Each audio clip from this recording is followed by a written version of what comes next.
ಸರ್ಕಾರ ಕೋರ್ಟ್ ತಗೊಳ್ತಾ ಇದ್ದಾರೆ. ಮೇಡಮ್ ಅವರೇ ಬುದ್ಧಿವಂತ ನನಗೆ ಮಾತು ಕೊಡ್ತಾರೆ, ಬರ್ಬೇಕು, ಅವರು ಬರ್ಬೇಕು. ನನಗೆ ಫೋನ್ ಮಾತಾಡಿ ಸರ್ ಇನ್ನು ಅರ್ಧ ಗಂಟೆ ಆಯ್ತು ಅಂತ ಹೇಳಿ ನಾವು ಆಯ್ತು ಇಲ್ಲೇ ಕೂತು ಇನ್ನೂ ಹೇಳಿ ಸರ್. ನಿಮ್ಗೆ ಗೊತ್ತಿದೆ ನಾವು ನಿಮ್ ಜೊತೆ ಯಾವಾಗಲೂ ಮೇಡಮ್ ಅವರೇ ಗೌರವ ನಾವು ನಿಮಗೆ ಕಾಳಜಿ ಬರುತ್ತೆ. ನಾವು ಕೆಲವು IAS IPS ವೇಸ್ಟ್ಗಳು ಈ ದೇಶದ ಎಲ್ಲ ವಿಭಿನ್ನ ಅನನ್ಯ ಕ್ಷೇತ್ರದಲ್ಲಿ ಕೆಲಸ ಮಾಡಿದ್ರೆ ಒಂದು ಗೌರವ ಸಿಗೋದು. ಇವತ್ತು ಏನು ದುಷ್ಟ ಶಕ್ತಿಗಳ ಮಟ್ಟ ಹಾಕಕ್ಕೆ ಇರೋದು ರಕ್ಷಣೆ ಇಲಾಖೆ. ಆದರೆ ಹೋರಾಟಗಾರ ಮೇಲೆ ಬಲವಂತ ಮಾಡಬಾರದು, ಅದು ನಮ್ಮ ಉದ್ದೇಶ.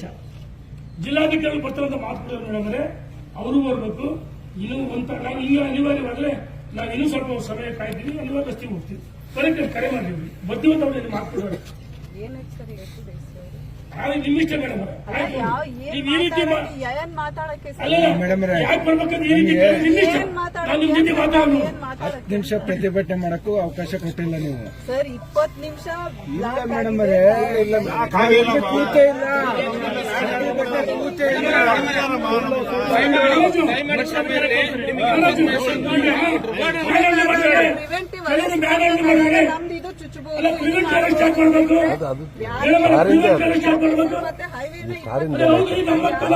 ಅಲ್ರಿ ಮೇಡಮ್ ಅವರೇ, 1 ನಿಮಿಷನೂ ಕೂರಕ್ ಬಿಟ್ಟಿಲ್ಲ.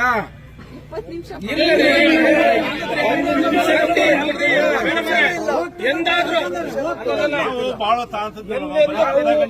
ಅರ್ಧ ಗಂಟೆ ಮಾಡ್ತಿದ್ವಿ, ಅವಕಾಶ ಹಾಕೊಳ್ಳಿಲ್ಲ.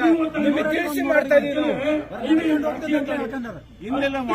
ಬಂದಾದ್ರೂ ಏನು ಅನಾಹುತ, ಕುಡಿಯ ನೀರು, ಎಷ್ಟೋ ಜನ ಮಕ್ಕಳು ಆಂಬುಲೆನ್ಸ್ ಹೋಗ್ತಿದ್ದಾವೆ, ಏನೇನು ಅಪಘಾತ ಅನಾಹುತಗಳಾಗುತ್ತೆ, ಕುಡಿಯ ನೀರಿನ ಸಮಸ್ಯೆ ಆಗುತ್ತೆ, ಆಕಾರ ಆಗುತ್ತೆ, ಯಾರಿಗಾದ್ರೂ ಹುಷಾರಿದೆ ಅದನ್ನು ಏನಾದ್ರು ಆದ್ರೆ ನಮಗೆ ಅರ್ಥ ಆಗುತ್ತೆ. ನಾವು ಈ ಸರ್ಕಾರಕ್ಕೆ ಬಿಸಿ ಮುಡಿಸ್ಬೇಕಂತ ಬಿಟ್ರೆ ಬೇರೆ ಏನೇ ಉದ್ದೇಶ ನಮ್ಮ ಕಾಮಗಾರಿ ಸ್ಥಗಿತ ಹೋರಾಟ ಯಾಕೆ ಹತ್ತಿಕ್ಕಿದ್ರಿ ಅಂತ ಹತ್ತಿಕ್ಕ ಕೆಲಸ ಮಾಡಿದ್ರಿ ಮೇಡಮ್ ಅವರೇ, ಹತ್ತಿಕ್ಕ ಕೆಲಸ ಮಾಡಿದ್ರಿ, ಹೋರಾಟ ಹತ್ತಿಕ್ಕ ಕೆಲಸ ಮಾಡಿದ್ರಿ.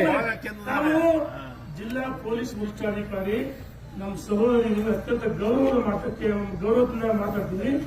ಈಗ ಜಿಲ್ಲಾಧಿಕಾರಿಗಳು ಬರ್ತಿರ್ತಾರೆ, ನಾವು ಫೋನ್ ಮಾಡಿ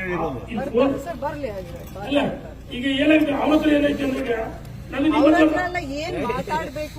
ಅಲ್ಲ ಅವರು ಬರ್ಲಿ, ನಮ್ದು ಬಂದಿದೆ ಮೇಡಮ್ ಅವರೇ, ನಮ್ಮ ಸಮಸ್ಯೆಗಳಿದೆ. ನಾಳೆ ನಮ್ಮ ಯಾವುದೇ ರೈತರಿಗೆ ಈಗ ನಾವು ಬಿಡ್ರಿ ನಮಗೆ 100 ಕೇಸು ಹಾಕಿದ್ರೆ 2 ಸಲ ಜೈಲಿಗೆ ನಮ್ಮನ್ನು ನಂಬಿ ಬರೋ ರೈತರು ರಕ್ಷಣೆ ಮಾಡಬೇಕು, ಅದು ನಮ್ಮ ಗುರಿ. ನನಗೇನಾಯ್ತು ತಡತ್ತು ಅದು ಉದ್ದೇಶಪೂರ್ವಕ ದುರುದ್ದೇಶ ಬಹಳ ನೀಟಾಗಿ ಸಕ್ಸಸ್ ಆಗೋದು ನಮ್ಮ ಕಾರ್ಯಕ್ರಮ. ಮೇಡಮರೇ ದುರುದ್ದೇಶ ಹೇಳಲ್ಲ, ಉದ್ದೇಶ ಹೇಳಲ್ಲ. ನೀವು ಪ್ಲಾನ್ ಶನಿವಾರ ಬಂದು ಕರೆ ಕೊಟ್ಟಿದ್ದೀವಿ, ಅದಕ್ಕೆ ಇದಾಗಬಾರ್ದು.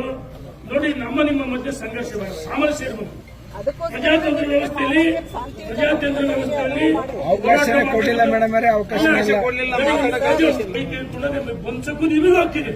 ನಾನು ನಿಮಗಿಲ್ಲ ಅಂತ ಅವಮಾನ ಮಾಡಲ್ಲ. ನಾವಲ್ಲಿ ಏನು ಈ ಏನು ಸಾರ್ವಜನಿಕರ ಆಸ್ತಿ ಅಥವಾ ಸರ್ಕಾರಿ ಆಸ್ತಿ ರಾಷ್ಟ್ರೀಯ ಮಾಡಿದ್ರೆ ನಾವು ತಿಂಗಳು ಹೇಳೋಕೆ ಗುಂಡಾಗಳು.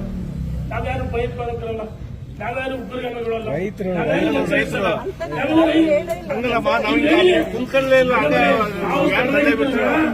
ಕೆಲವರು ನಡ್ಕೊಂಡ್ರೆ ಹಂಗಂತೇಳಿ